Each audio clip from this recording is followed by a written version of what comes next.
দই কাতলা বানাবার জন্য গাদা পেটি মিলিয়ে আমি এখানে 5 পিস কাতলা মাছ নিয়েছি। মাছগুলোকে প্রথমে জলে ধুয়ে পরিষ্কার করে একটা প্লেটের মধ্যে নিয়ে নুন হলুদ মাখিয়ে রেখে দিলাম কিছুক্ষণ।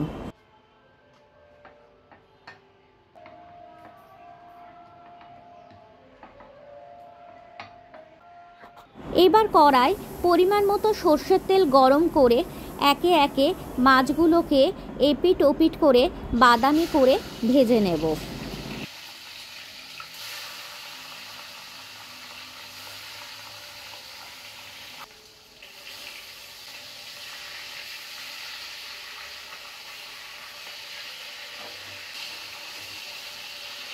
সব মাছগুলোকে ভাজা হয়ে গেলে একটা প্লেটের মধ্যে তুলে রাখবো। আর ওই কড়ার মধ্যে আমি 1.5 চা চামচ কালো সর্ষে আর 1 চা চামচ পোস্ত, 2টো কাঁচা লঙ্কা দিয়ে একটা মিহি পেস্ট বানিয়ে রেখেছিলাম, সেই পেস্টটা দিয়ে নাড়াচাড়া করতে লাগবো।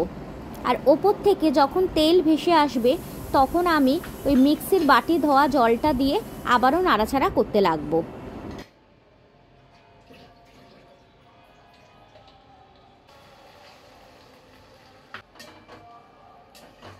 বেশ খানিকক্ষণ নাড়াচাড়া করার পর পরিমাণ মতো হলুদ গুঁড়ো আর একটু নুন ওপর থেকে দিয়ে দিলাম।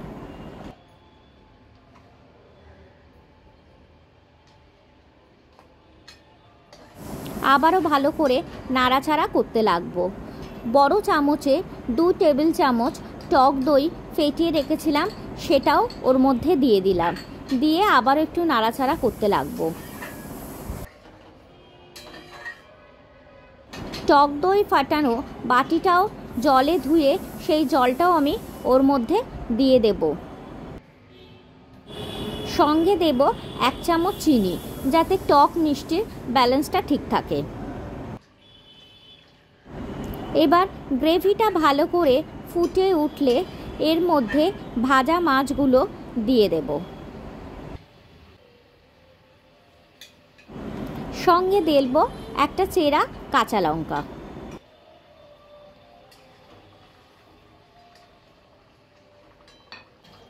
গ্রেভিটা যতক্ষণ একটু ঘন না হয়ে আসে ততক্ষণ ভালো করে ফোটাতে থাকবো।